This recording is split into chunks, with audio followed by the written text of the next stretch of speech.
पाकिस्तान, जिसने हॉकी में 3 Olympics gold medal और 4 बार वर्ल्ड कप जीता है। आज वही पाकिस्तान 2013 के हॉकी वर्ल्ड कप के लिए क्वालिफाई तक नहीं कर पाया।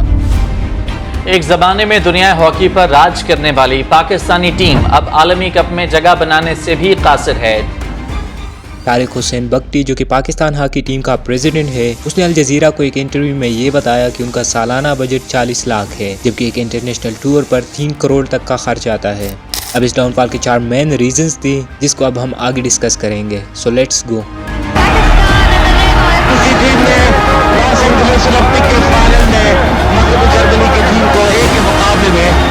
से शिकस्त देकर सोने का तमगा हासिल किया है।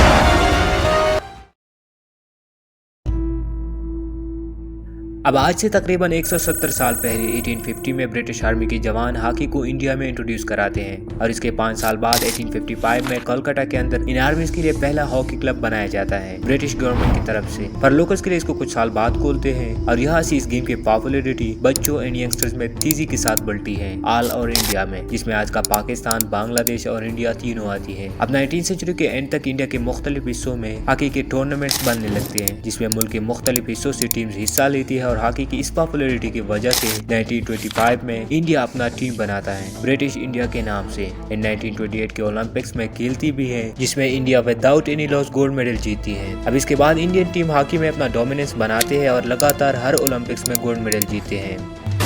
The final of the Olympic hockey.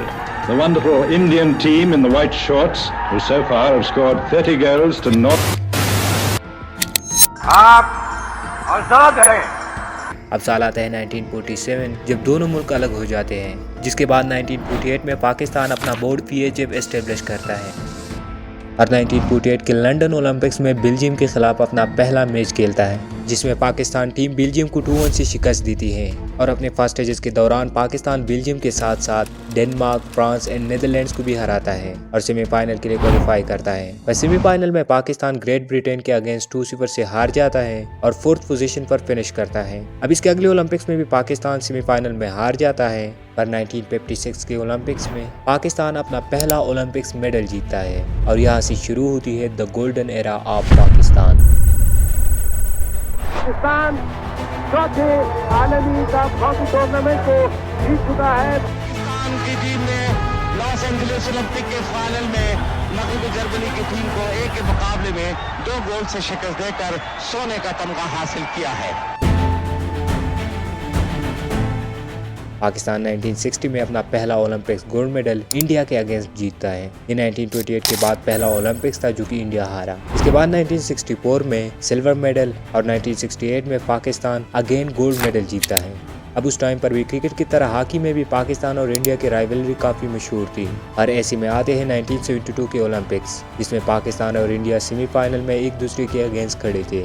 अभी से 1 साल पहले 1971 में दोनों कंट्रीज के बीच जंग हुआ था, जिसमें तो पाकिस्तान बुरी तरह से हारा था, लेकिन मैच कमाल का होता है, जिसमें पाकिस्तान इंडिया को 1-0 से शिकस्त देता है और उस टाइम के पाकिस्तानी प्राइम मिनिस्टर जुल्फ़िकार अली भुट्टो खुद जाकर खिलाड़ियों को शाबाशी देता है। अब पाकिस्तान फाइनल में पहुंचता है और सबको यही लग रहा था कि फाइनल में भी पाकिस्तान ही जीत जाएगा। ये फाइनल वेस्ट जर्मनी के अगेंस्ट ही था। फाइनल शुरू होता है पर मैच को 2 बार दरमियान में ही रोक दिया जाता है अंपायर के गलत डिसीजंस की वजह से। इस पर दोनों बार पाकिस्तानी क्राउड डायरेक्ट ग्राउंड में आती है और जब अगेन मैच स्टार्ट होता है तो किसी भी टीम से गोल नहीं किया जाता और एक सख्त मुकाबला चलता है और लास्ट सेकंड्स में वेस्ट जर्मनी 1 गोल करता है, जिसको पाकिस्तानी टीम मानने से इनकार करती है क्योंकि टाइम खत्म हो गया था और फिर गोल हुआ था। लेकिन एम्पायर्स गोल देते हैं, जिसके अगेंस्ट पाकिस्तानी टीम जर्मनी के तराने के दौरान उनके झंडे की तरफ पुश करके खड़े हो जाते हैं और मेडल लेने के वक्त उसे गले में पहनने के बजाय हाथों में लेते हैं। पर हाथ तो तब होती है जब पाकिस्तानी प्लेयर शहनाज शेख ने ग्राउंड में ही अपने मेडल को अपनी जूती में डाला।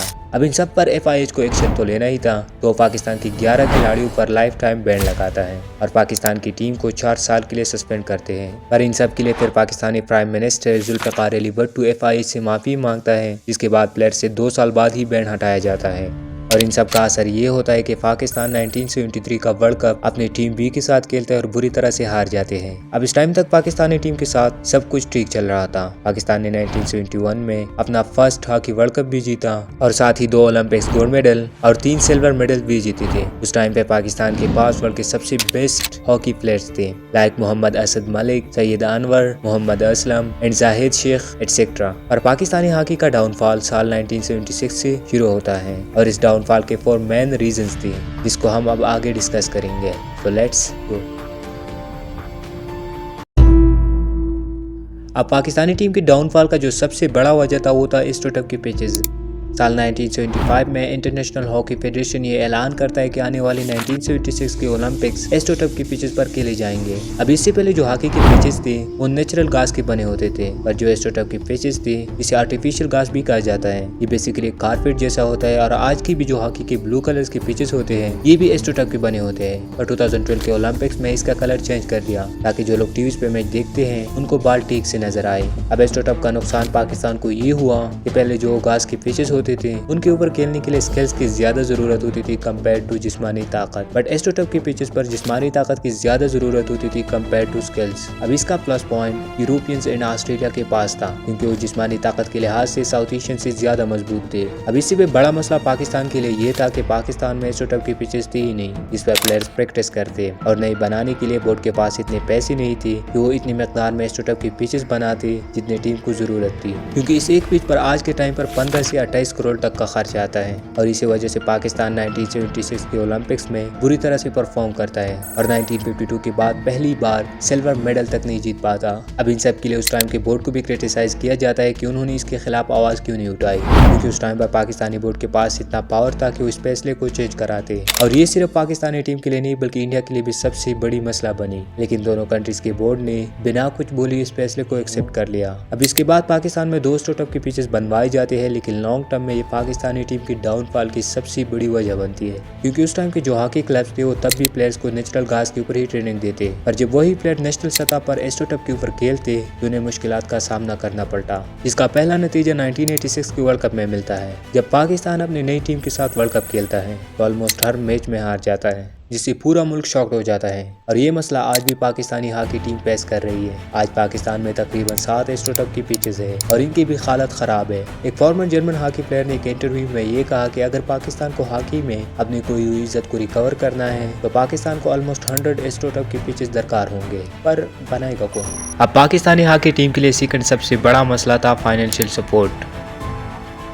शाहिद अली खान जो उस वक्त पाकिस्तानी हॉकी टीम्स के गोलकीपर थे, उसने मीडिया को ये बात बताई कि उनको और दूसरे खिलाड़ियों को एक मैच के लिए सिर्फ 27 रुपए पे किए जाते थे और जब वो हुकूमत से तनख्वाह बढ़ाने का मुतालबा करते तो उन्हें गद्दार ठहराते। और ये सिर्फ प्लेयर्स की हालत नहीं थी, बोर्ड के पास इतना पैसा था ही नहीं कि वो इंटरनेशनल टूर्स पर जाते या फिर कोचेस की तनख्वाह और प्लेयर्स के स्पोर्ट्स सामान को पूरा करते। अब इसका बड़ा वजह मुल्क में लगी हुई मार्शल लॉ थी, जिससे ना हॉकी टीम को स्पॉन्सरशिप मिल रही थी जो कि मार्शल लॉ से पहले थी, और दूसरा उस टाइम पर मीडिया का सारा ध्यान क्रिकेट की तरफ था, जिसकी वजह से 1984 के बाद पाकिस्तानी टीम की परफॉर्मेंस दिन ब दिन नीचे गिरती गई। और ये मसला पाकिस्तानी टीम के साथ आज भी है। PHF के सदर तारिक हुसैन बख्ती ने अल जजीरा को ये बताया कि हमारा सालाना बजट 40 लाख है, जबकि एक इंटरनेशनल टूर पर 3 करोड़ तक का खर्चा आता है। इसी तरह उन्होंने एक और जगह में ये कहा कि चाइना में जो एशियन चैंपियन ट्रॉफी थी उन्होंने उसके लिए चाइनीज एयरलाइन से टिकट उतार ली थी, और ये कोई पहली बार नहीं। हमें हर बार फंड देने का वादा किया जाता है और फिर जब जाने में दिन 2 रह जाते हैं तो इन्फॉर्म करके कहते हैं कि 10-15 दिन सब्र करो। अब 90s के बाद बोर्ड के पास प्लेयर्स को पे करने के लिए पैसा ना होने की वजह से प्लेयर्स ने मुल्क के लिए खेलने के बजाय फॉरेन लीग्स को ज्यादा तरजीह दी। हॉकी की डाउनफॉल का तीसरा सबसे बड़ा वजह था cricket, the rise of cricket. तो पाकिस्तान ने अपना क्रिकेट टीम 1952 में ही बनाया था, पर क्रिकेट उस वक्त पाकिस्तान में इतना मशहूर नहीं था। और जब 1971 में ODI क्रिकेट इंट्रोड्यूस होता है तो यहाँ से क्रिकेट स्लोली पाकिस्तान में ग्रो करता है। इसके 4 साल बाद 1975 में ODI वर्ल्ड कप स्टार्ट किया जाता है, जिसमें पाकिस्तान भी हिस्सा लेता है, लेकिन पाकिस्तान फर्स्ट स्टेजेस में ही निकल जाता है। और इसके बाद जो 2 अगले वर्ल्ड कप्स होते हैं उसमें पाकिस्तान सेमीफाइनल के लिए क्वालिफाई करता है। और जब पाकिस्तान में जियाउल हक मार्शल लॉ लगाता है तो यहाँ से क्रिकेट तेजी के साथ पाकिस्तान में ग्रो करता है, क्योंकि जियाउल हक खुद क्रिकेट का बहुत बड़ा फैन था। इसकी वजह से क्रिकेट को 80s के टाइम पर हॉकी के मुकाबले ज्यादा फंड्स और मीडिया कवरेज मिलता है। अब उस टाइम पर हर घर में टीवी था नहीं, एंड ज्यादातर लोगों के पास रेडियोज ही होते थे और रेडियो पर क्रिकेट की कमेंट्री बूढ़े और जवान गाँव में इकट्ठा होकर सुनते थे, जिसने क्रिकेट की पॉपुलैरिटी में एक मेजर रोल प्ले किया। अब late in 80s school and colleges में हॉकी के साथ क्रिकेट को भी इंट्रोड्यूस करते हैं और जब इमरान खान की कैप्टनसी में पाकिस्तान 1992 का वर्ल्ड कप जीतता है, उसके बाद क्रिकेट पॉपुलैरिटी में हॉकी को अटैक करता है और इसके बाद slowly hockey school and colleges से गायब होने लगती है और आज के टाइम पर पाकिस्तान की मेजॉरिटी स्कूल में हॉकी मौजूद ही नहीं है। एंड इम्पैक्ट आज की न्यू जनरेशन हॉकी को सिर्फ इसी वजह से ही जानते हैं कि हॉकी हमारा नेशनल स्पोर्ट है, बाकी वो हॉकी के बेसिक रूल को भी नहीं समझते।